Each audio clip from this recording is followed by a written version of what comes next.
beberapa daerah menyiapkan penerapan pembatasan sosial berskala besar, terutama daerah-daerah yang menjadi epicentrum penularan corona. Sejumlah pemerintah daerah, baik provinsi, kabupaten, dan kota, tengah merancang skema penerapan PPSB dan mengajukan penerapan PPSB ke pemerintah pusat. Selain itu, tindakan pencegahan penularan virus corona juga terus disosialisasikan kepada warga.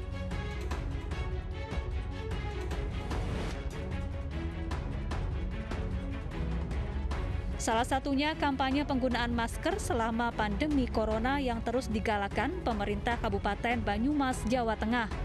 Bupati Banyumas Ahmad Hussein telah membuat surat keputusan tentang peran serta aktif masyarakat dalam penanggulangan penyebarluasan corona. Pihaknya juga turun langsung membagikan 1 juta masker kepada warga. Jika ada warganya yang tidak menggunakan masker, maka akan dikenakan denda. Tim Liputan iNews melaporkan.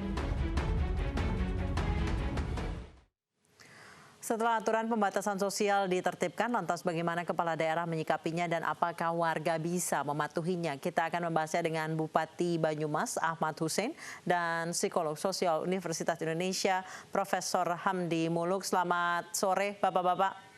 Selamat sore Mbak Anissa. Saya ke Bapak Bupati terlebih dahulu. Pak Bupati, di Banyumas sendiri bagaimana? Seperti apa masyarakatnya, Pak? Ya, masyarakatnya itu masih belum bisa jaga jarak, ya, masih sering bertemu, kemudian masih sering dekat-dekat satu sama lain, karena memang tradisi kita itu akrab satu sama lainnya, sehingga untuk mengatur supaya bisa jaga jarak, ya kemudian saya terapkan melalui penggunaan masker. Nah, tetapi penggunaan masker tersebut juga tidak bisa kalau tidak ada sanksi hukumnya. Oleh sebab itu, pertama saya buat SK. Tapi SK ini kan sebetulnya referensinya ke undang-undang aja gitu loh. Tapi untuk menjadikan ini lebih berkekuatan hukum, ini dengan DPRD tadi saya sudah berbicara, sudah hearing, itu kita akan buat perda sekalian, sehingga tipiringnya jelas gitu loh. Tidak terlalu besar, tapi kemudian tidak bisa digunakan, lebih baik disesuaikan dengan kondisi daerah, yaitu kita denda aja, tapi benar-benar dapat diterapkan, ya. Daripada kita kayaknya kok ada pidana, ada denda yang begitu besar, itu hanya menakut-nakutin aja, tapi tidak bisa diterapkan. Kalau nanti buat perda itu sederhana sifatnya, kemudian dapat diterapkan, tidak efektif nanti, tidak hanya sekedar macam besar, tapi tidak ada giginya gitu. Itu yang kita lakukan di sini. Baik, jadi Bapak ini bukan salah satu daerah yang mengajukan PSBB ya Pak ya? Bukan, kita itu hanya untuk pengajuan penggunaan masker aja di lingkungan kita, di lingkungan pemerintah di Kabupaten Banyumas saja. Baik, Bapak ini akhirnya menggalakkan warga menggunakan masker karena mereka memang tidak bisa untuk social distancing ya? Ya, sebagian besar masih belum bisa lah ya. Tapi juga sudah ada yang mulai bisa mengerti social distancing itu. Baik. Cuma memang harus terlalu kita telateni sosialisasi itu. Tapi dengan karakter kita kan akrab satu sama lain gitu. Jadi memang perlu ada penekanan yang lebih jelas lagi, yaitu pakai perda. Ini yang kami sedang susun. Baik, saya ke Profesor Hamdi. Prof. Hamdi, jika melihat dari apa yang terjadi di Banyumas yang baru saja diceritakan oleh Bapak Bupati, memang Indonesia ini memiliki culture yang memang ngumpul gitu Pak. Sulit untuk diberitahu untuk tidak saling berdekatan, social distancing dan lain sebagainya, apalagi untuk stay at home atau diam diri di rumah. Prof? Ya betul begitu. Masyarakat kita itu memang masyarakat yang dalam bahasa psikologi sosial itu disebut kebutuhan relasional itu tinggi. Jadi kita senang terhubung dengan satu dan dengan banyak orang begitu. Ada yang mengatakan ini masyarakat yang guyup, masyarakat kekeluargaan. Kita senang terhubung dengan satu sama lain dan itu membuat kita nyaman gitu. Secara psikologis juga orang kadang-kadang merasa kalau tidak akrab dengan orang itu merasa ditolak secara sosial begitu. Jadi kebutuhan untuk akrab itu kan tinggi. Tapi begini, kan hari-hari ini harusnya sosialisasi besar-besar ke masyarakat, kampanye bahwa ini situasi khusus, situasi yang tidak biasanya, dan bahwa bukan berarti kita mengurangi keakraban kita, tapi ini adalah bagian dari meningkatkan kepekaan kita terhadap risiko. Nah, ini mungkin yang kurang ditangkap oleh masyarakat kita, bahwa kenapa diperlukan physical distancing gitu, penjarakan fisik itu, dan itu harus dilakukan orang per orang. Jadi kalau bahasa fikih ini udah kewajibannya individu per individu ini, udah fardu ain gitu kira-kira begitu ya, bahwa setiap orang harus menjaga jarak 1,5 meter minimal dengan orang lain. Karena kenapa? Karena kita tidak tahu satu orang itu apakah sebenarnya mengidap sudah terkena infeksi virus COVID itu, karena tidak setiap orang itu menunjukkan gejala-gejala klinis yang tampak jelas. Baik, Prof. Jadi satu-satunya cara memang harus menjaga jarak. Setiap orang punya kewajiban menjaga jarak di 1 meter dengan orang Prof, lain. tadi Pak Bupati mengatakan bahwa tindakan tegas, denda dan lain sebagainya itu malah hanya akan menakut-nakuti warga, tapi ya tetap aja ngumpul-ngumpul. Sebenarnya apa sih cara yang paling tepat untuk memberitahu warga Indonesia yang senangnya ngumpul itu untuk supaya berdiam diri di rumah dulu gitu? Ya, itu sebelum saya tadi, kita mengkampanyekan tentang persepsi resikonya itu ditingkatkan. Jadi diingatkan bahwa ini tanggung jawab pribadi orang per orang. Pandemi ini hanya bisa dicegah kalau orang perlu nggak menjaga jarak. Dikasih ancaman misalnya denda, kurungan dan lain sebagainya, Prof? Boleh itu untuk yang sebetulnya benar-benar membandel.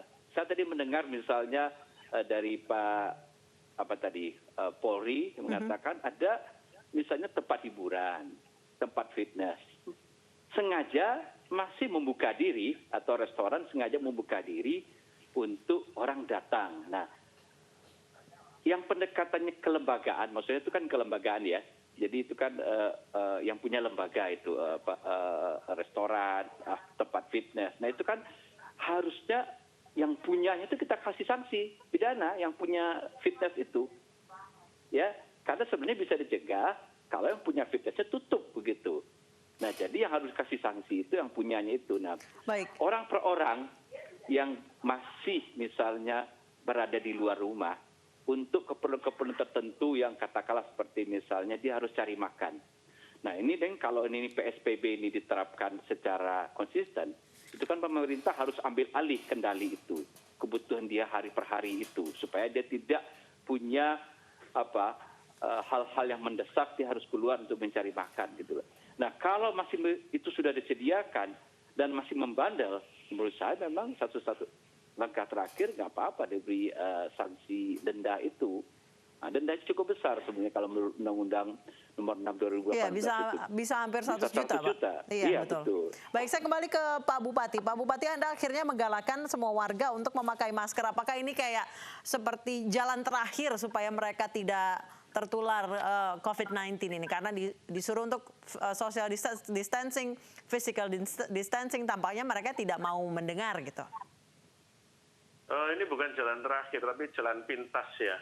Artinya gini, kalau orang itu tidak mau jaga jarak, maka kemudian kalau masing-masing itu dua-duanya pakai masker, ini kan kemudian menjadi tidak masalah ya.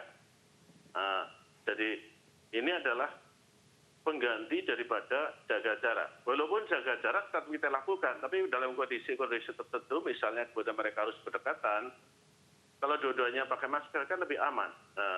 Inilah yang kemudian saya praktekkan, tapi saya juga tidak membuat aturan kemudian sama memberikan subsidi masker. Ya kan saya juga berikan masker di Kabupaten Banyumas, satu orang itu minimal satu. Nanti akan kita sediakan sampai dua. Satu orang 2 masker itu yang bisa dipakai bergantian. Ya kalau misalnya ini maskernya dari kain. Jadi kalau misalnya satu itu sudah kotor dan basah, itu bisa dicuci, kemudian disetrika, diganti masker yang baru. Ya, yang baru kemudian basah lagi diganti berselang-seling. Jadi satu orang satu. Nah ini kami berikan gratis kepada masyarakat. Tetapi konsekuensinya masyarakat juga harus patuhi. Jadi kalau keluar rumah kelihatan, ya kita harapkan di dalam rumah juga pakai masker.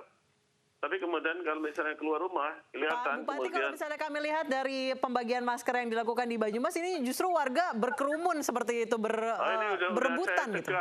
Sudah saya cegah ini tadi. Ini kemudian saya bilang, ya ini pembagiannya seperti ini tidak benar. Saya tadi uji coba seperti itu, ternyata masyarakat kalau dibagi seperti ini berkerumun. Sehingga nantinya kita tidak akan bagi seperti ini, tetapi kita akan bagikan lewat RT langsung, lewat Kades, lewat RW, kemudian lewat RT. Jadi RT yang membagikan di rumah masing-masing dan diantarin ke rumah-rumah. Ini ada tadi uji coba tadi, ternyata masyarakat juga tetap aja mengabaikan seperti ini. Gitu. Pak Ahmad Hussein, sebenarnya ada dinamika yang cukup bertolak belakang di wilayah Anda. Di sisi lain warga menolak pasien corona dimakamkan di daerahnya, namun di sisi lain mereka sulit untuk disuruh social distancing, physical distancing gitu. Ini bagaimana nih Pak? Ini dilematis memang, tapi itu sebetulnya juga karena ketidakpahaman bahwa kenapa mereka menolak. Setelah saya pelajari, mereka ketakutan kalau misalnya mayat itu lewat aja, ya itu dikiranya itu di dalam peti itu virusnya itu lewat bolong-bolongan dalam peti, kemudian nyebar angin berterbangan kemana-mana, bahkan di udara itu mereka kawin kemudian beranak, kemudian bisa masuk ke desa, dari desa ke desa nyebar terus, ya dikiranya begitu gitu loh. Tapi itu hoax itu tadinya lewat media sosial, ya hoax itu. Tapi masyarakat di desa pada seringkali memakan mentah-mentah hoax itu yang kemudian membuat reaksi pada waktu itu mayat itu dalam perjalanan itu ditolaki sepanjang jalan. Baik, Prof. Hamdi, yang terjadi di Banyumas ini adalah sebuah fakta yang pro kontra gitu, yang saling berbalikan gitu. Tapi ya masyarakat sisi lain menolak jenazah, tapi menolak untuk physical atau social distancing. Ini yang terjadi sebenarnya di masyarakat itu seperti apa? Ya memang kita perlu usaha yang agak keras ke masyarakat untuk mensosialisasikan duduk soal COVID ini sejelas-jelasnya, serasional-rasionalnya, sebisa diterima oleh banyak penalaran umum yang ada di masyarakat. Nah, itu yang harus kita lakukan.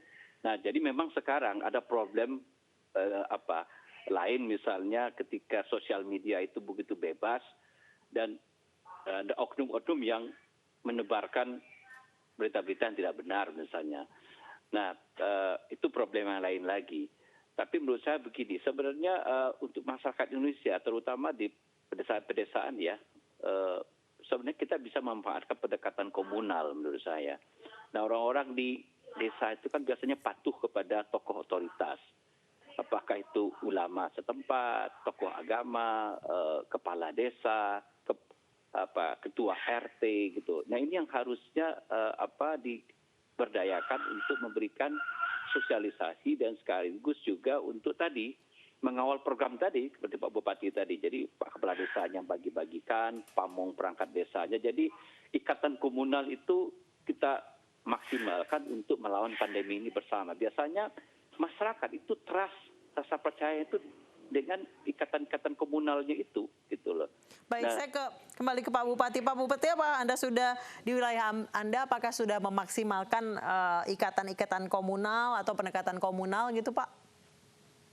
Kalau sekarang sudah. Yang kemarin waktu ada kejadian, itu kan memang kita juga kaget, tidak menyangka kalau itu yang pasien nomor 1 itu yang positif kemudian meninggal dunia. Karena awalnya itu perkembangannya sehat-sehat, mendekati titik terakhir, kemudian dia sakit berat, kemudian sudah berapa lama kemudian meninggal. Jika kami tidak ada persiapan, begitu meninggal, kemudian kami harus kuburkan. Bagaimana dalam satu hari sosialisasi? Nah, kalau sekarang itu sudah sosialisasi. Kemarin juga ada yang meninggal PDP, tapi kita belum tahu hasilnya, apa positif atau tidak. Tapi kayak kami kebumikan dengan cara SOP-nya COVID-19, itu hampir semuanya malah sekarang menerima. Malah rebutan, kesini aja Pak, kesini aja Pak, kesini aja. Itu banyak sekali. Jadi sekarang kebalik, kalau orang meninggal bukan ditolak, tapi malah pada menerima, nampung, bahkan mereka mau, oh ini adalah surga, ini akan menolong kita. Untuk physical distancing, social distancing, tidak berkumpul-kumpul jika tidak perlu gitu Pak, itu bagaimana? Itu kalau misalnya ada, kita sih aparat kita bertindak tegas ya, kepolisian, TNI dengan kita, kalau ada kumpul-kumpul yang mereka itu tidak patuh, ya kita bubarkan. Cuma ya seperti Ibu lihat itu tadi, waktu saya pembagian masker, saya sudah bicara, baris, jarak 2 meter, tapi ya tetap aja gitu loh, nggak mematuhi. Jadi memang kesadaran untuk itu, atau maksudnya itu, tujuan dari social distancing sebenarnya mereka belum sampai masuk ke hati gitu loh.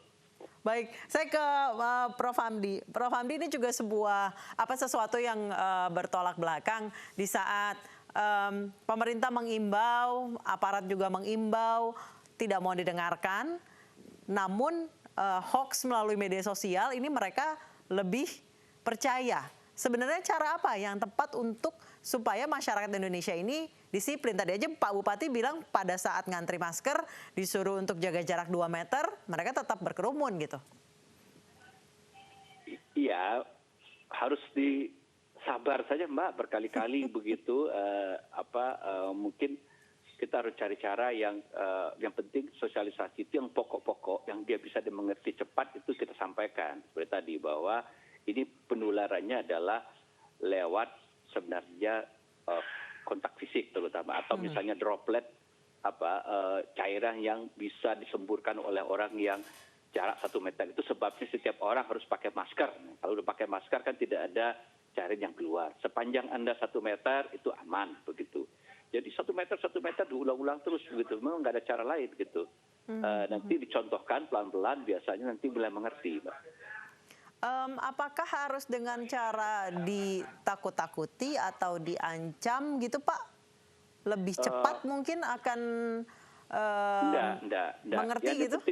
Yang penting mereka harus mengerti hal-hal yang paling pokok tentang pandemi ini, yang masuk akal begitu. Jadi kalau menakut-nakuti juga tidak, menurut saya itu tidak, malah membuat orang nanti panik yang tidak rasional, itu juga efeknya nggak bisa kita kontrol gitu. Yang proporsional aja begitu. Baik, semoga kalimat-kalimat dengan sosialisasi yang mudah dimengerti ini juga dapat mudah dimengerti dan dituruti, dan masyarakat Indonesia bisa disiplin agar penyebaran virus corona ini tidak semakin masif di Indonesia. Terima kasih Prof. Hamdi, terima kasih Bapak Bupati telah bergabung bersama kami di iNews Sore.